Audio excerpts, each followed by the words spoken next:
What's up, guys? Kevin Cage here with another cryptocurrency update. We're going to dive into some huge news related to XRP and their 20 plus ODL corridors being leveraged by actual businesses to use XRP as a bridge currency. I also want to paint a picture with some older Ripple news related to DLocale. This is a RippleNet partner that has also done an IPO and is a very large company. I want to talk about their connections with China, specifically WeChat, Alipay, and UnionPay. These are behemoths based out of China, and please recall that UnionPay eclipses, meaning it is so much bigger than MasterCard and Visa. So let's just kick it off. We have a variety of other altcoins to talk about. This might be a long one, but it's been about a week since my last crypto update, so I wanted to dive in. First things first, Tranglo. Ripple owns a 40% stake in this company based out of Southeast Asia. Our global payout solution is driving payments from Ripple. We have GrabSG, we have Alipay, and WeChat, some of the largest financial technology companies in the world, choosing us for cross-border payments.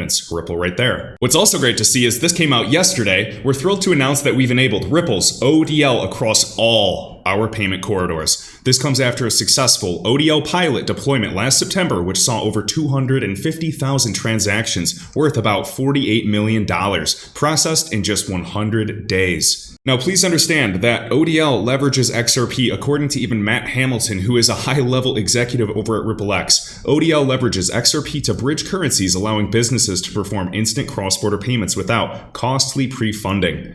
You can learn more at tranglo.com/ODL. So we have Wayne Martin right here, XRP the future. Ripple controls a 40% stake in Tranglo, who partners with many institutions such as WeChat. They have 1.3 billion users in Alipay that has 700 million users. Ripple controls 40% of Ripple SBI Asia. That will link with Tranglo's 25 current on-demand liquidity corridors. Crypto Eddie goes on to say, exactly, Wayne gets it. Now, what I'd like to add is, if you have time, just read this or screenshot this, DLocale, with all their partners. Now, this is older, from 2017, but please understand how big this market has gotten, how big e-commerce has grown, how big, really, just overall digitalization in terms of payments has grown. They can capture right here 70% of the Chinese market, one of the BRICS nations, which translated in 2016 to almost $3 trillion. As we can see, cross-border e-commerce, so cross-border payments, reached nearly $40 billion in 2015 alone. So talking about online shopping, now we can consider other verticals such as the metaverse, which JP Morgan says now with NFTs and the metaverse is going to be a viable investment class. DLocale is an early RippleNet partner, and we can see they already support over 200 local payment methods used in emerging markets, the Asian Pacific, Latin America, Eastern Europe, and the Middle East. So this is going to be huge, in my opinion, long-term. Now notice they talk about several markets like Turkey suffering from inflation in the Turkish lira. We've seen XRP payment flows through the country Turkey. Just wanted to mention right here, remember UnionPay, think China, has surpassed Visa and MasterCard as the world's largest payment card scheme in the world. 2018 accounted for 45% of all cards, these payment cards, think debit cards, in circulation. And they're connected to many Ripple partners, as I've shown, like DLocale in that article. UnionPay, 45% of all cards. If China is excluded, UnionPay only accounts for 1% of the world's cards. So China is a big chunk of that. Visa, right here we can see, made up 20% of all of the payment cards, and MasterCard 16%. So you can see the size and compare those. Also have an article shared by Finextra. Also, for all you Casper holders out there, I'm excited. We have Casper Dash. Their website is officially live, so casper-.io. You can also leverage CSPR.live to have your own wallet, but now you can do the same thing right here. You know, the recent integration with Casper, and now you can hold Casper on your Ledger Nanos, which are also linked in the video description. So great to see this. You can see NFTs, staking, key management, and so many other amazing features. And what's interesting, if you guys caught that podcast that I was sharing, they said Casper Labs, Casper Network, and Casper Association, this whole ecosystem has tons of NDAs with Fortune 500 companies focused on healthcare, asset tracking, you name it. So keep an eye on this asset for the long term. And Casper, the ticker CSPR, truly reminds me of an asset like Terra Luna. When I was buying Luna at 20 to 25 cents, and guess what? It was under a $50 million market cap at the time. And now it's one of the biggest assets in this entire ecosystem, roughly a year and a half later. So definitely keep an eye on Casper. Do not buy anything until you fully research it, but I love this project. Love this picture shared by DCA 1966, just a picture of fiat with inflation of roughly 7%. We talked about the trend in the last video of iTrustCapital, if you guys caught that. And remember, this rate of true inflation could actually be closer to maybe 12% plus, which is terrifying. Now, I'm not a Bitcoin maxi. I believe in crypto assets. And with that being said, 7% inflation, you have 100K in your bank account, you are losing value each and every year. So I want to put my value, or at least my money that I can afford to invest, into income producing assets. And of course, crypto to me is one of those hedges for the long term. Goldman Sachs exec joins Coinbase. It's time to embrace the crypto economy. So right here, over $1.3 billion in investments has been poured into the crypto sector this week. The venture capitalists are flooding this ecosystem with money. So what does that mean? Well, they want returns, and I can assure you, they're not looking for little 5x returns. This is big money coming.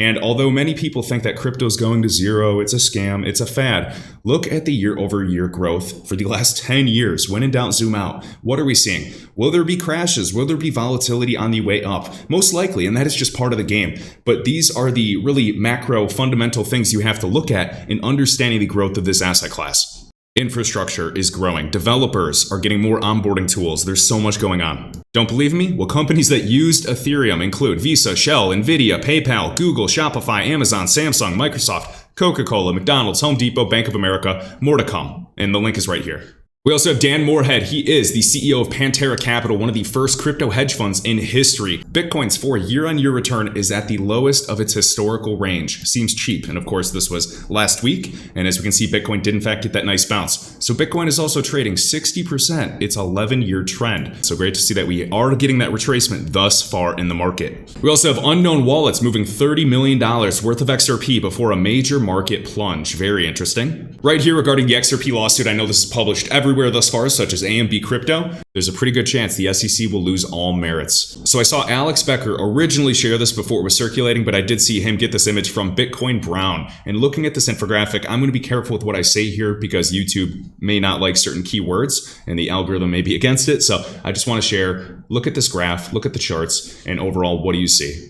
Next up, so Casper is announcing a new research initiative with the University of Zurich Blockchain Center. Now, please do a deep dive into Casper. Remember, who else is in Zurich? Well, Ripple has offices because Zurich in Switzerland has one of the most densely populated populations of banks in the world. And of course, Alliance Block, Polkadot, a lot of great assets are in Switzerland. So keep an eye on this organization. Now, please recall API3. So I know this is when it was at 365, just talking about my overall strategy because I have long-term faith and growth in this ecosystem. It's really connected to Phantom, Harmony 1, Matic, all these killer L1s, even L2 protocols and other networks. And when you build bridges to other ecosystems, create that interoperability, it can be used. People can monetize their data to some degree, and this is unbelievably powerful. So highly recommend checking this out. This was just my 101 strategy for API3. If you want to type that in on Twitter, I'll respect your time, but this is what I followed for Q&T, buying it at $3 to $5, just focusing on that. And then of course, waiting for those golden extensions, or at the very least, creating an all-time high. And now today we're at what, $7 to $8, around the 702, 786. I have long-term faith in this asset. If it ever goes below the 236, what do? I buy more. I'm waiting to stagger sells out at these higher levels. I give examples here because these are basically fib numbers. The $25 is a measured move. You draw a symmetrical triangle and an overall ascending channel. So the 2618 shows heavy confluence for that, and I want that to happen sooner than later. And so going over a few charts with API3, because I feel like API3 is very, very neglected by the majority. And unfortunately, I think it's going to be at a much higher price before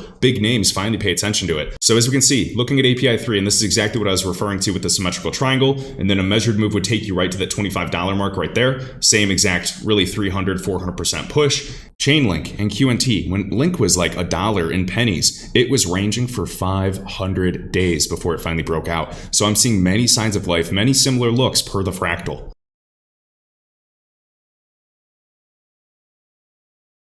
This is when we're around this level. Of course, the moving averages are in fact getting tighter on the daily time frame. I'm leveraging the 50, the 100, and the 200. Now, I know this was posted last week, and now here's the chart I want you guys to remember. And of course, fractals do not always play out, but it's just another confluence. Looking at this, Chainlink, I measured from the top until it broke and created a new high, 501 days. API3, around 324 days at the time. And look, this ascending channel intact. Chainlink actually popped and went right through it and touched the 3618, which is technically right around this level. So I want you to keep that in mind. Chainlink's an asset that, of course, the market cap was different. It has thousands of partners today, and this is what I'm hoping for API3 in the years ahead. Chainlink reached a full 34 extension. Funny enough, if you compared API3 to Chainlink a couple weeks ago, that 34 extension takes you to $300. And if API3 had the market cap of Chainlink just a couple weeks ago, the price of API3 would be $300. Now remember, I was in QNT at $3 to $5. It went to $400 plus. And this is really reminding me of similar structures. Now, I don't know how fast it goes, but API3 is something that I'm earning yield on each and every week. It is auto compounding, so I'm treating this like a long-term hold. I only buy if it's around this level of 370. Took off from the 236 right at this purple box, took off from the 236, looking very, very similar. So if we start seeing API3 climbing and climbing week over week at these higher levels, I will be very excited. And yes, I will typically wait for my golden extensions to hit, and then I will take out my initial investment and look for the next opportunity, and then I'll stagger out the rest of my sells. And I will be holding 25% of my bag at the very least for the long term in case these higher levels are ever reached. So please understand, this is not financial advice. I am not a guru. I've made plenty of mistakes. And there was somebody the other day that said any idiot could have made money in crypto a few years ago. You got lucky. And with QNT, maybe I did, and that should be encouragement for you guys to understand what's possible in this space. But guess what? Thanks to I Am Legion back in 2018, I was researching QNT. I was doing videos on QNT and XRP in 2018 on YouTube, and I saw the connections to SIA. I saw all the huge developments. I watched the early interviews of early 2018 of Gilbert, CEO of Quants, talking with Blockchain Brad, another YouTube channel that is a must-see. And I saw all of that, and I was so impressed. And so because I did my research, I bought some on a crazy risky liquid exchange, but I held through that volatility. So remember, buying QNT at $3 to $5 in this zone, and even from, let's just say $5 to be super conservative, even from $5, it went as high as an 80x return from there. And now today sitting over 20x. So I'm not complaining one bit. I just want to show you what's possible long-term if you find one of these good gems. Unfortunately, crypto is highly risky. Some projects will not even be here 2 years from now. So please consider that. And that's why I don't want to be married to any asset. If something looks like it's actually burning down and I want to get out,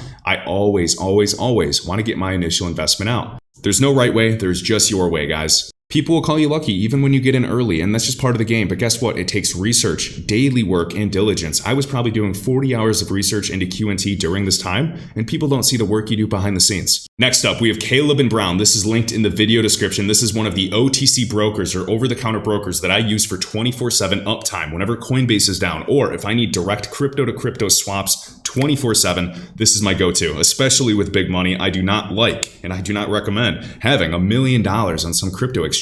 That is too risky. I want it to be secured and fully backed and protected. Caleb and Brown is one of the top brokers, and they're secured by Fireblocks. And Fireblocks, remember, partnered with some of the biggest names in the game, even iTrustCapital, and some of the top 800 financial institutions. And I tweeted this today, so you guys can come right here and click this and get the link. This is also right in the YouTube video description to create a free account, just so you have it as backup. You don't have to use it, but at least have it created and set up, so then if you're ever in a bunch and there is some type of crazy attack or exchanges are down, you'll have redundancy with a free exchange, and you'll be able to source liquidity from dozens of liquidity providers. You're not just relying on the market makers of Coinbase. So I create as many exchanges as it takes for backups. I also saw King Solomon, again, recirculating some of the articles he found back in the day. So really just presenting what he's found. The Central Bank of Russia, yes, they've looked at XRP. I know we've talked about this for a long time, but just wanted to show you. So right here, first half of 2018, this Bank of Russia, right here, looking at the possibility of cross-border settlement using the Ripple platform. And luckily, they specifically name XRP, used for XRP for transfers. You can see use of embedded cryptographic solutions on Ripple's network. And then right here, development of a procedure for determining cross rates for internal currency of Ripple XRP when deciding to use XRP in interstate settlements.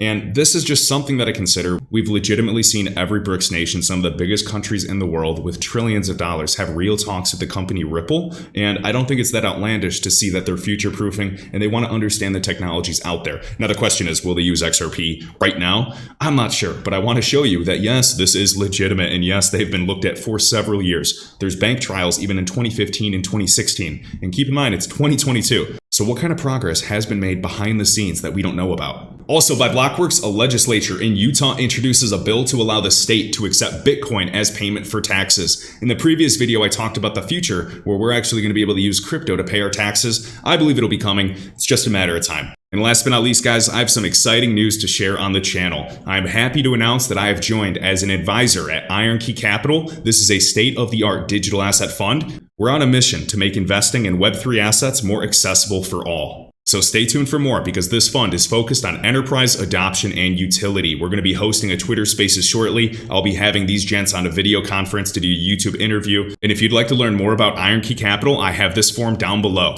And if you'd like to find this on Twitter, you can type in kevincage, IronKey Capital in the search bar. So appreciate all that like and subscribe. I hope you enjoyed this video, and until next time.